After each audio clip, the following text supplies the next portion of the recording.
இன்னைக்கு 8th ஸ்டாண்டர்டில் book back questions பார்க்கலாம். பேஜ் நம்பர் 19ல் புக் பேக் கொஸ்டின்ஸ் இருக்குது. இதில் முதல் கொஸ்டின், இதழ்களை குவிப்பதால் பிறக்கும் எழுத்துக்கள் உ ஊ 2 எழுத்துக்களும் இதழ்களை குவிப்பதால் பிறக்கும் எழுத்துக்கள். ஆயுத எழுத்து பிறக்கும் இடம் தலை. வல்லின எழுத்துக்கள் பிறக்கும் இடம் மார்பு. நாவின் நுனி அன்னத்தின் நுனியை பொருந்துவதால் பிறக்கும் எழுத்துக்கள் இட் இன்.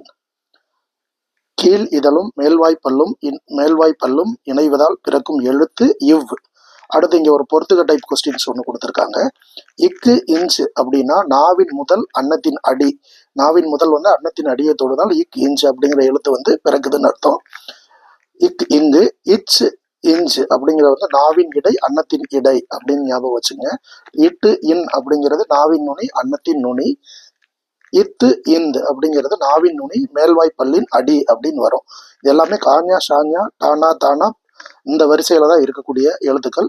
இதை சிம்பிளா எப்படி ஞாபகம் வச்சுக்கிறோம் அப்படின்னா, ஸ்டார்டிங்ல முதலுக்கு இக்கு இங்கு இருக்கு இல்லையா, அதுக்கு முதல் அடின்னு இருக்கு. முதல் அடி அப்படிங்கிறத ஷார்ட்கட்டா ஞாபகம் வச்சுங்க. அடுத்தது இடை, அடுத்தது நுனி, அடுத்தது நுனி அடி. இந்த மாதிரி ஞாபகம் வச்சுக்கிட்டா ரொம்ப ஈஸியா ஆன்சர் பண்ண முடியும்.